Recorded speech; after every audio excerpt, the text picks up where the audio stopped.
यह बजट देश के शिक्षा के विकास के प्रति प्रतिबद्ध दिखाई नहीं दे रहा। कई महत्वपूर्ण क्षेत्रों में अनुमान से कम निवेश होने से हमारी शिक्षा प्रणाली की नींव को खतरे में डाल दिया है। गुणवत्तापूर्ण शिक्षा किसी भी प्रगतिशील समाज की नींव है। यह व्यक्तियों को सशक्त बनाता है, नवाचार को बढ़ावा देती है और देश के आर्थिक विकास को प्रेरित करती है।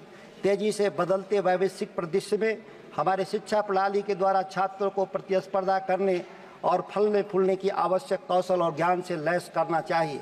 शिक्षा में निवेश भारत को तीव्र गति से आगे ले जाएगा, मगर पिछले 10 वर्षों में देखा जा रहा है कि लगातार शिक्षा में निवेश कम किया जा रहा है और संविधान के निर्माताओं की लोक कल्याणकारी राज्य की अवधारणा को विखंडित किया जा रहा है।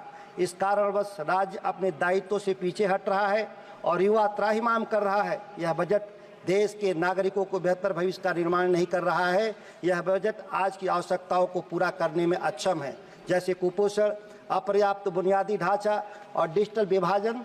इस बजट में कहीं भी इसकी चिंता नहीं की गई है।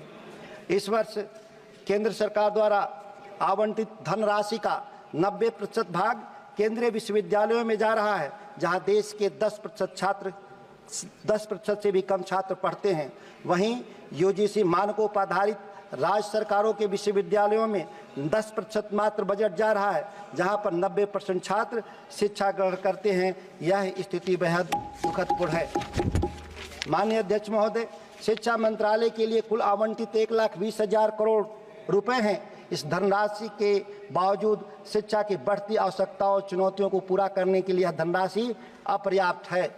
2013-14 के बजट में भारत अपनी जीडीपी का लगभग 4.77% शिक्षा पे खर्च कर रहा था और यह 6% की सिफारशी खर्च की ओर आगे बढ़ रहा था।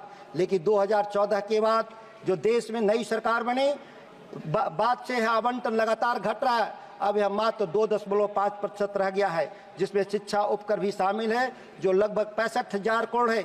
यदि हम इसे आवंटित राशि से हटा दें तो हमारे पास केवल 55,000 करोड़ बचता है, जो अन्य देशों की तुलना में कुछ भी नहीं। लगभग 2.5% जीडीपी का वर्तमान आवंटन विश्व गुरु बनाने की महत्वाकांक्षा को साकार करने में असफल साबित होगा। अध्यक्ष महोदय, विश्वविद्यालय अनुदान आयोग यूजीसी का बजट 2023-24 में 6409 करोड़ से घटाकर 24-25 में मात्र 2,500 करोड़ हो गया, जो 61% की कमी दर्शाता है। ऐसी कटौती को स्थापित सार्वजनिक संस्थानों को कमजोर करने की रणनीति के रूप में देखा जा सकता है।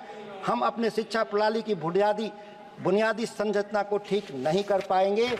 इस तरह से कटौती अगर जारी रहा तो इस वर्ष उच्च शिक्षा के लिए आवंटन 2023-24 के संशोधित अनुमानों में 57,244 करोड़ से घटकर 2024-25 में 47,620 करोड़ हो गया, जो पिछले साल के मुकाबले 16.8% की महत्वपूर्ण कमी दर्शाता है। इस देश में सरकार चलाने वाले लोग उच्च शिक्षा के क्षेत्र में निवेश नहीं करना चाहते।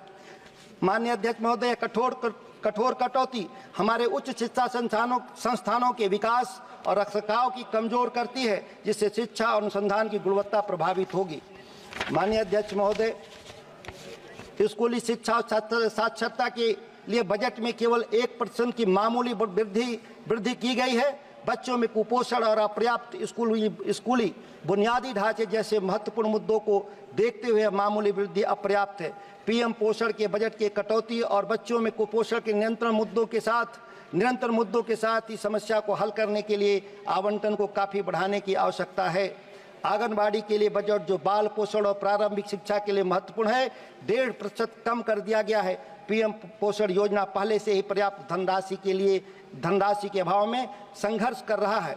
विभिन्न छात्रवृत्ति योजनाओं का पीएम यूएसपी योजना में विलय खर्च में पारदर्शिता और जवाबदेही के बारे में चिंताएं बढ़ाता है। यह विलय वंचित पृष्ठभूमि के छात्रों के लिए छात्रवृत्तियों की पहुंच को सीमित कर सकता है, जिससे उनकी उच्च शिक्षा को आगे बढ़ाने की क्षमता प्रभावित होती है।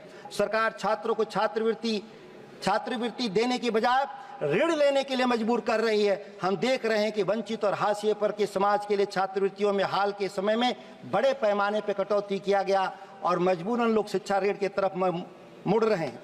सरकार यहाँ तक कि देश के प्रसिद्ध उच्च शिक्षण संस्थान जैसे दिल्ली विश्वविद्यालय और जवाहरलाल नेहरू विश्वविद्यालय को भी राष्ट्रीय शिक्षा नीति के तहत गठित हेफा से ऋण लेने पर मजबूर कर रही है और ऋण की अदायगी के लिए ये संस्थान भविष्य में फीस बढ़ाने पर मजबूर हो जाएंगे और देश में उच्च शिक्षा महंगी होती जाएगी और गरीब लोग जो पढ़ना चाहते हैं उनको उच्च शिक्षा हासिल नहीं हो पाएगा। वैश्विक बाजारों में प्रतिस्पर्धा करने और प्रतिस्पर्धात्मक बनाए रखने के लिए उच्च शिक्षा को एक महत्वपूर्ण पुनर्निर्माण की आवश्यकता है और कम से कम जीडीपी का 6% खर्च करना उच्च आवंटन प्राप्त होना चाहिए। अंतर्राष्ट्रीय उदाहरण सुझाते हैं कि शिक्षा, कौशल विकास और अनुसंधान और विकास में बढ़ा हुआ निवेश समृद्ध देश बनाने में सहयोग करता है।